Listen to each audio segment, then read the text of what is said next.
Ladies and mostly gentlemen, today we're going to do something a little bit different, and that's going to be a cinematic breakdown. We're going to go through all of the missable details and kind of go through the cinematic that just dropped for the Sanctum of Domination raid finale. I'm going to link it down below. For some reason, Blizzard have it unlisted at the moment. I couldn't imagine why, and not too sure why that is, but I will link the unlisted link below. So we're just going to go through this and talk about what's going on and the similarities to something very, very, you know, kind of fresh in everyone's mind in regards to pop culture that I noticed. But yeah, guys, let's just dive straight into it with the 2 minutes and 28-second cinematic that is the finale of the Sanctum of Domination.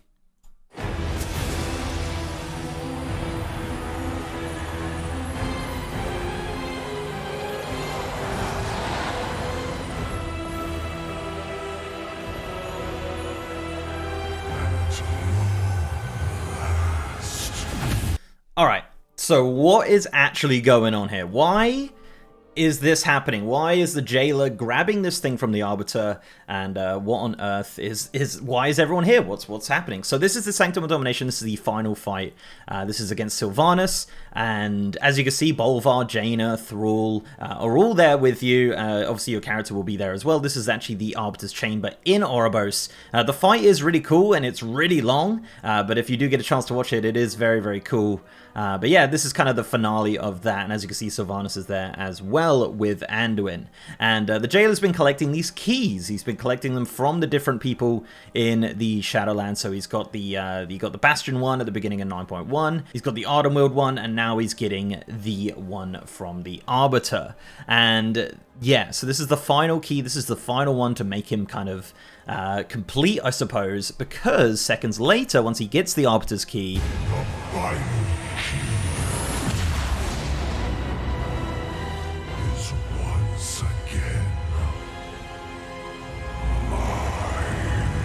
our dude gets a massive upgrade here. He is looking pretty awesome, actually. This design is absolutely fantastic. Now, the interesting thing about the design that I saw is that the chest piece kind of looks a little bit rusty. I don't know, like, a lot of it looks like kind of like armor, but this specific bit in the middle here does look a little bit more naturey as opposed to like metal or armor or something like that. So very interesting detail there with the chest. I think it's so funny, actually. I remember in 9.1 people would get the Arbiter and they would get the jailer and they would put them together and say, right, this bit obviously belongs in the middle of the jailer, in the middle of his chest, and it looks like it does. It looks like it does belong in the middle of his chest, which is kind of interesting there. So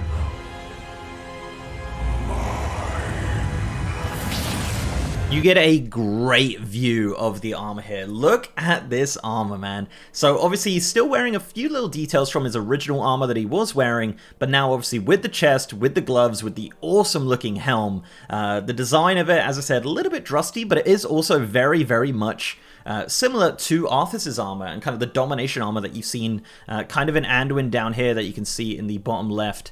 And kind of Sylvanas' armor as well, this kind of design that you've seen probably since ICC, to be honest. So yeah, I think the biggest thing here and the most interesting thing that I kind of thought, and this might be a little bit out there, I'm not going to lie, is this portal. The portal opens up, and the design of the portal is very, very specific. So you see the kind of way that it moves. This kind of portal, now hear me out, this might be a little bit crazy, is almost identical to the portals you see in the Black Morass. Yeah, so the Black Morass, obviously, you know, the Infinite Dragonflight, the time-traveling stuff, very similar. Now, I don't know if that's just a design choice that they chose. They thought, oh, this portal looks pretty cool. But it is a little bit strange. And you look at the lines that he says, it makes it sound like he's going somewhere kind of weird, like a different reality of sorts. So let's kind of go through it. I have put the subtitles on. My biggest gripe with this this cinematic is that the jailer's a little bit hard to understand. But yeah, let's kind of continue on and see what he has to say.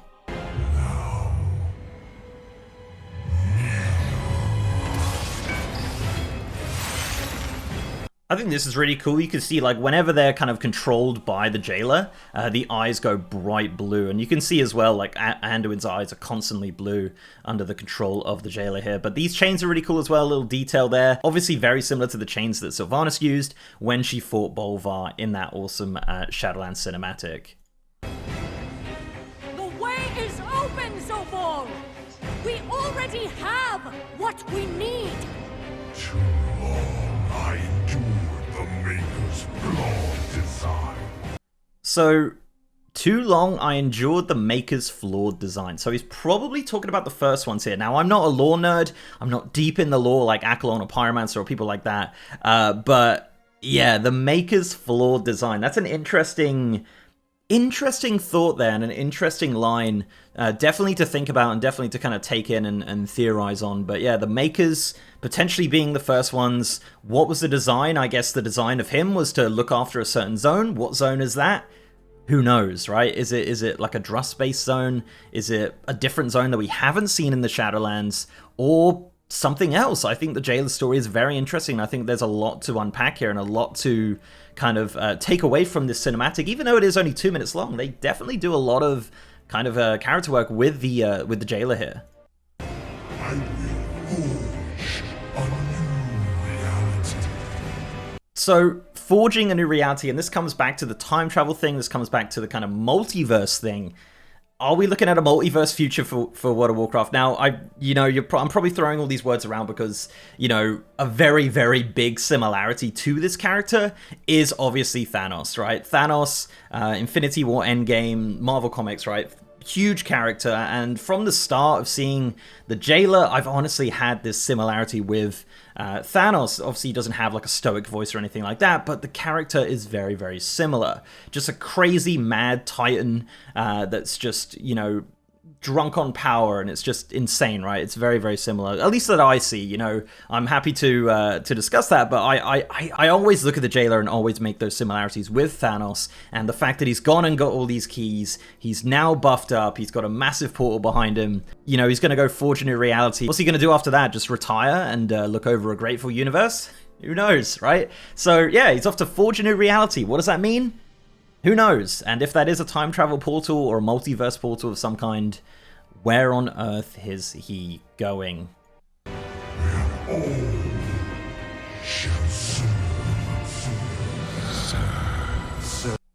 Now, when I watched this the first time, I didn't have the closed captions on, and this is why we have the closed captions on, right? Yeah, he says serve.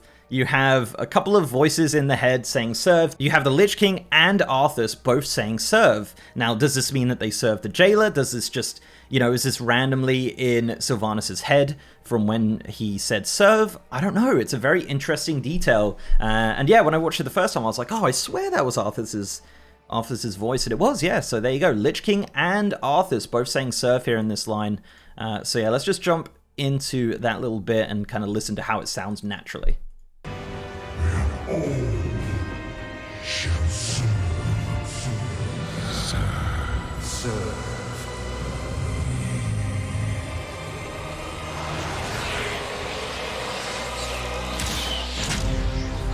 Look, I hate to be that guy again, and I apologize, right? So this bit where she fires the arrow and he doesn't look and he catches it, Loki, Thanos, beginning of Infinity War, maybe? I don't know, right? You'll never be a god sort of thing, and then he kills him, but I don't know. I had that similarity. Again, might just be just the Marvel fan in me, but I found that was very, very, very similar.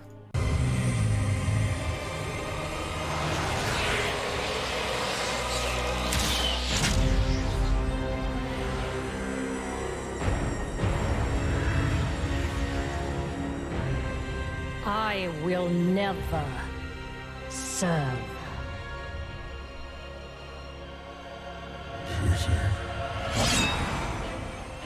I think this is so cool. Like, honestly, I've seen people like kind of shitting all over it online, which is such a shame because I really, really do like the cinematic.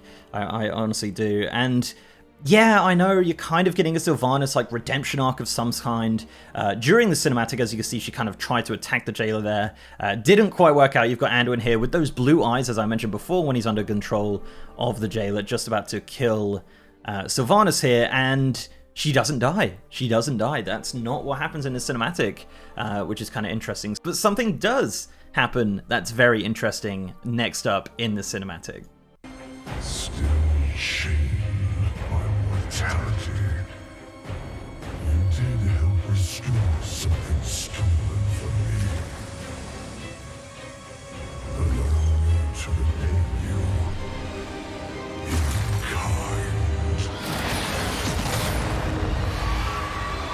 I love this. I love that this scene here, just the way that it looks is so cool. You've kind of got that ghost form of sorts, and that's very reminiscent of when Arthas, you know, killed Sylvanas and her soul was kind of split up. This is a very, very similar kind of scene, and I think that is the point of what we're looking at right now. Now, obviously, the big blue gem that he got out is something that we saw previously in the game, and yeah, he's not gonna kill her. He's gonna repay her. Now, is this actually a repayment of, like, actual saying thanks, or is he kind of giving her some sort of torment or something like that with this? I don't know. He's kind of a bit of a dickhead, let's be honest. So, yeah, so he's kind of thrown that at her. She's gone all blue. Her soul kind of maybe returns to her or leaves to her or something, because something very intriguing happens right after that.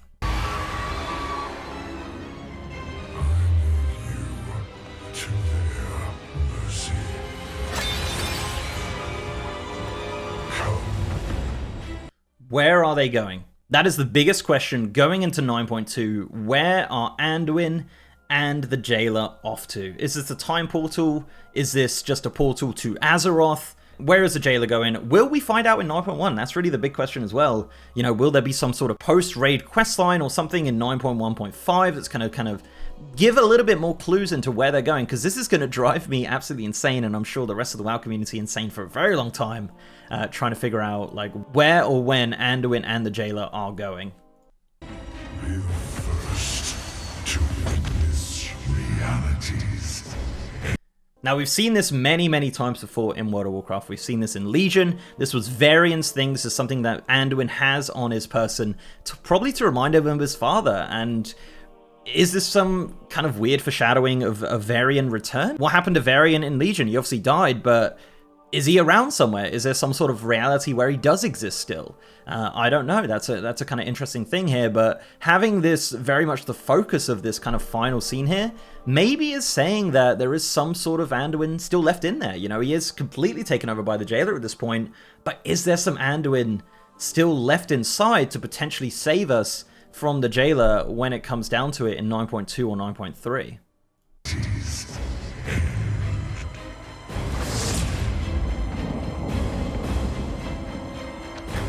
Cannot let him reach.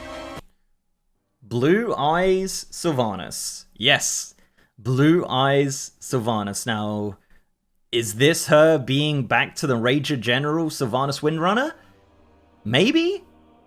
Maybe? Is she back to normal? Is she back to life? Does she have her mortality back? I don't know.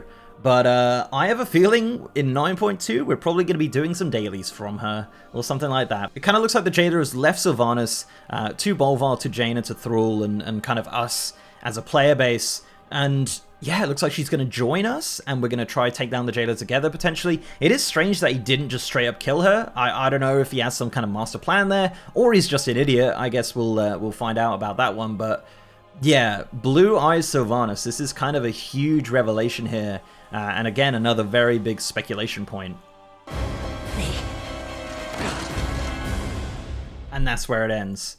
And that's where the cinematic ends. Now, look, this is my very first cinematic breakdown. I'm not a massive lore nerd. I was just kind of pointing out different details and different kind of references and things like that I noticed in the cinematic, guys. I really enjoyed this one, as I said. Like, this one was a cool one. I thought it was awesome. I think the cinematics that they're doing, like the Tyrande versus Sylvanas one, was super awesome. I think that was just looks fantastic, right? It was a really cool fight. Story-wise, yeah, there's some contention there. I personally don't mind a Sylvanas redemption arc if it is good, and that's what's very important here. If it's not just like straight up like, oh, we forgive you for everything, you're fine, don't worry about it, it's all good. Like, if there is some sort of really good written story there, then I'm gonna be happy with it, to be honest. But I think the cinematic looked great. Shout out to Taron Gregory and his team, of course, as usual. The cinematics always look fantastic, and there's definitely some missable details there, as I mentioned. So guys, do let me know what you think of the cinematic. Let me know if there's any details that I missed or any details that you guys noticed when watching this, because I've watched it a ton of times now, and it just, I don't know, I do enjoy it, but obviously it does have its implications in the story that hopefully will be paid off correctly going into the future of World of Warcraft. So guys, thank you very much for watching. Do let me know what you think of my very first kind of trailer breakdown, cinematic breakdown thing. I kind of enjoyed it. It was kind of fun to do. So yeah, guys, before I go, let's give a massive shout out to our amazing patrons, YouTube channel members, and Twitch subs. You guys are awesome. And if you'd like to support the channel in any of those ways, links are down below. So leave a like on this video, guys, if you liked it, and subscribe if you haven't. I've also got a partner Discord channel with over 3,000 members. I'm also streaming on twitch.tv/MrGM if you want to see me streaming retail, PTR, beta, Burning Crusade Classic, anything like that. I'm over on twitch.tv/MrGM every single day. And with that, guys, I'll see you next time.